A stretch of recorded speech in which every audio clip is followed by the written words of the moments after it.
Hey DJ Tech Tools, Ian Golden, playing around with the Korg IK oscillator.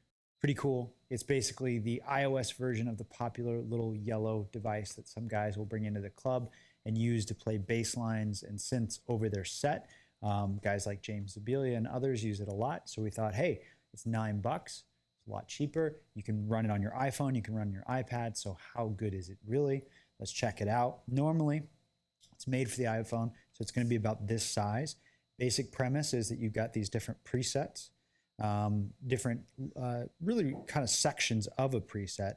This particular preset is a drum and bass, and it's got 4 different sounds, sort of a low end, a growly bass, and what you'll find is that pretty consistently you've got notes from the bottom. I'm going to go ahead and zoom this up because if you can see that the space is a little tiny to really play. But if we go up 2 size, the graphics get degraded a little bit, but I've got a lot more room to play. I like this because I can kind of play 5 notes with my fingers, play the 1 with my thumb.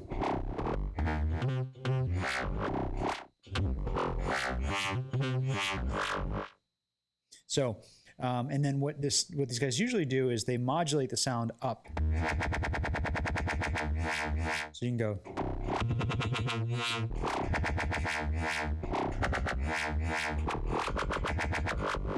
So you get the idea. And then typically up in the top, you'll have some beats.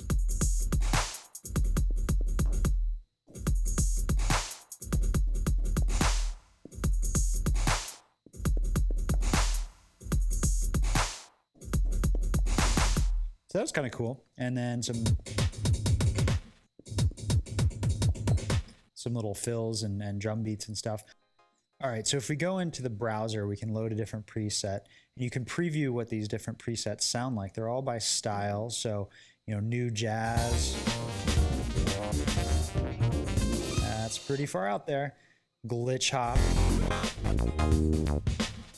And then you can mute the different elements, kind of hear what each loop sounds like. So that's kind of cheesy. Let's hear what this one sounds like.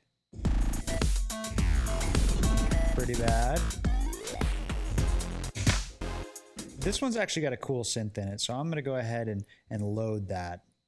So on this particular one, what's interesting is that it's got octaves and then the notes. And one thing I want to point out that I don't like about this app is each time you reload a new preset, it loads into the key of that particular preset. So you can save it, which is nice. You can lock presets to, or keys to the preset, but I wanted to play in the last key that I was playing in, which was C major pentatonic. So that'll sort of allow me to sound good by default.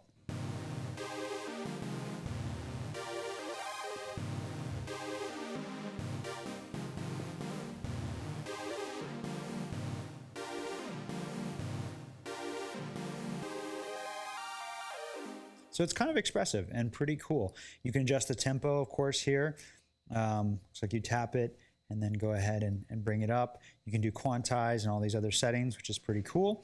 And then if you want, you can go ahead and play the loops and mute a couple of them. So right here, all we have are the beats.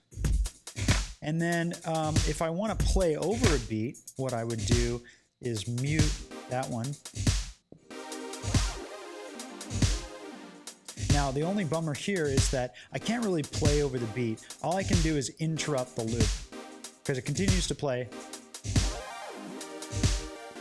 Same with the beat.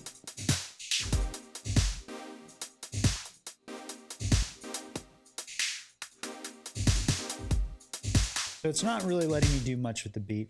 And that's kind of a bummer because I want to be able to just play some synths over a beat. Now, in the context that some of you guys might be playing with is more of a DJ set. So what I've done here is I've got Traktor over here, and I've got a track in C minor. You might recognize the track. We've actually got it already in C minor here in the pentatonic scale. So this should sound really good over this track. Now, the first thing you're gonna notice, if I go over here and we look at the levels, that's my incoming DJ level, and that's pretty typical of a CD player or Traktor. And now here's my synth. You see, whoa, that's really, really low. I've got my headphone output all the way up. So I'm going to boost that trim. And it's still not terribly loud. So we bring up that track.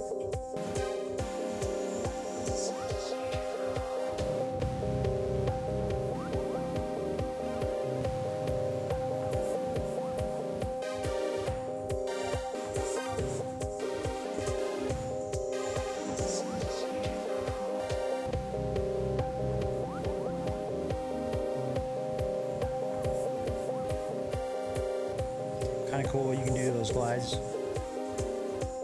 So the point is that I've never played around over this song before, and using things like pentatonic scales and knowing the key of your song, you can plug in and play along with tracks and have a pretty good time. I've enjoyed it quite a bit. I think the volume thing is a little bit of a bummer. I'm not sure if I would really play with this on my iPhone. In that small size, it's a little awkward to play. I like it on the iPad. Obviously, it'll work for both. It's not necessarily designed for the iPad. It's cross-platform compatible. For $9, I think it's a pretty good buy. You run your 1/8" output straight to your speakers. Volume's a little bit low, but whatever. I think the most fun thing is going to be just kind of sitting down with your headphones on and jamming out. And kind of enjoying playing music in a different way. So this is Ian Golden for DJ Tech Tools, here testing the Korg i K Oscillator.